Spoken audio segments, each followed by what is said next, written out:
How much do you love yourself? Because if you understand the value of self-love, you'll never be friends with those type of people. Most of the people out here are running around empty. They have no sense of self, no sense of self-love. When I say self-love, it has nothing to do with celebrity, money, materialistic things, and all of the things that your negative mind could probably go to. It has nothing to do with self-love. It has nothing to do with looks, nothing to do with cars and any of the superficial things that one would assume that could make you love yourself even more. It's a matter of knowing your value. It's a matter of you saying, I don't have to be around these people in these type of environments and situations in order for me to finally see the value in myself. I love me independent of you loving me. I believe in me. I know my self-worth. I am here and I have a purpose.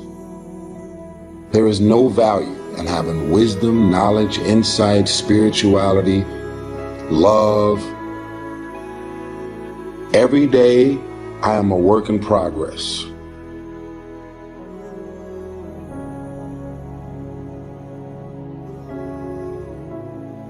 A person who can forgive nothing is a person who's totally destroyed psychologically and emotionally.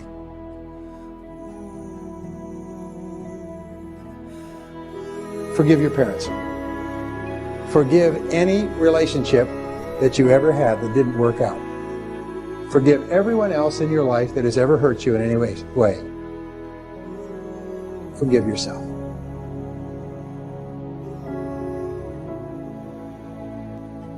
Forgiveness is giving up the hope that the past could be any different.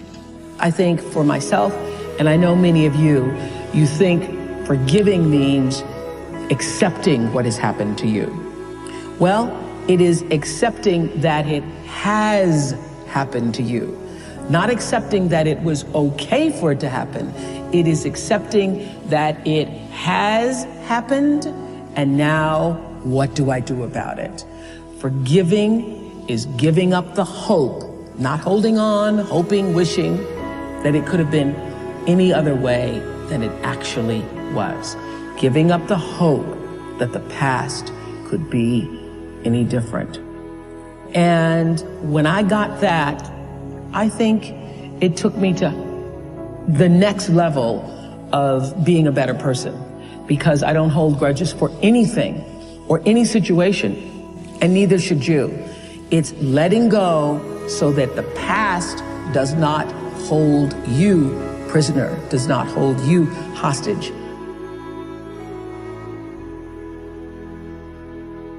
See, life is cyclic. You're not, whatever experience you're having right now, it has not come to stay. It has come to pass. Not to stay, just to pass. It's just going through.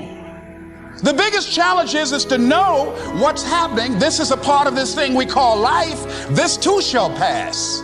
And maintaining perspective, putting it in perspective. You have to be willing to break from the past to have the future you so desperately desire.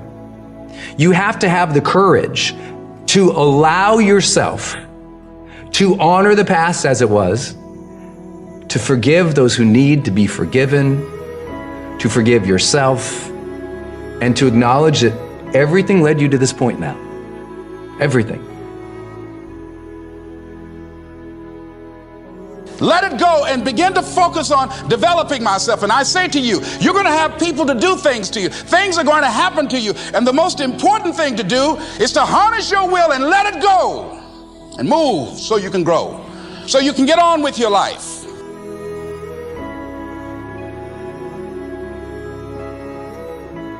It doesn't matter about what happens to you. What matters is, what are you going to do about it? What are you going to do now, Les?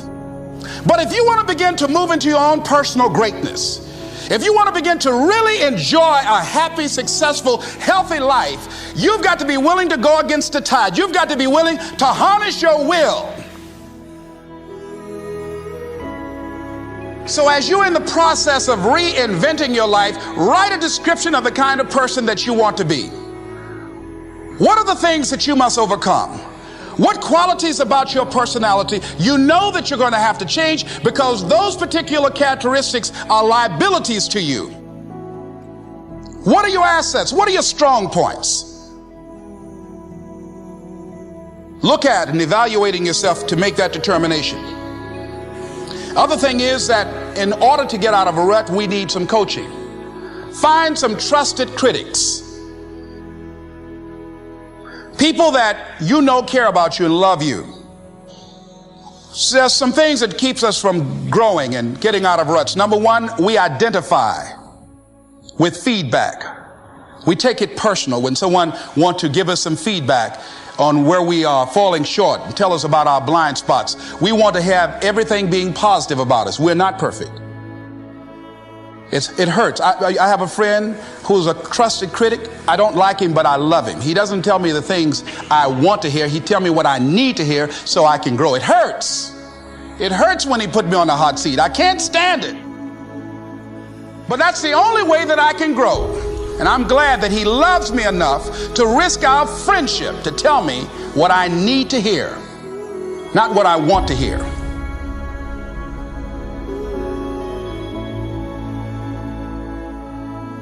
High performers are not dissatisfied strivers. They're not. They're happy. High performers are happier than their peers. We all believe that to get the top, it's gonna be lonely at the top, and we all believe you have to grind and kill yourself to get there. Yeah. And that's completely wrong, and the data proves it worldwide, which is, I think, just overcoming a lot of people's biases about how we work today, because right now, especially today, like, you know, grind on social media is so popular. Or hustle. Or hustle. And by the way, none of the top 15% of high performers worldwide identify with those words.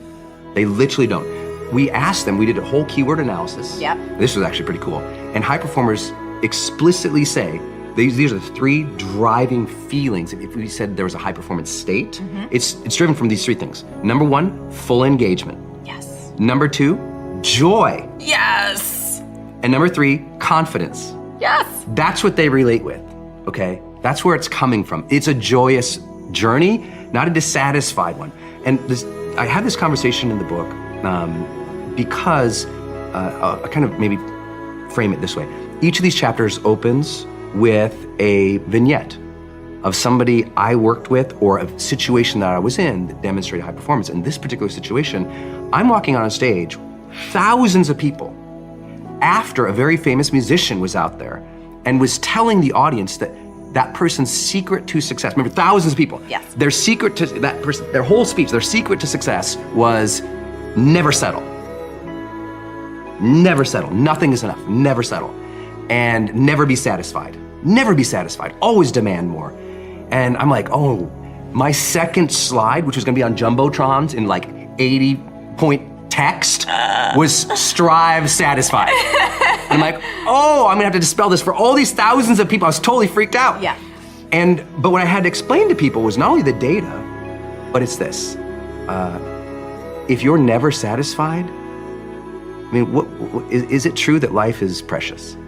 If it's true that life is precious, and you could be gone tomorrow, do you really want to think, you know what, I just never felt fulfilled? I never allowed myself to have a moment of credit. I never allowed myself to have a moment of peace. I never allowed myself to look at that and say, good job.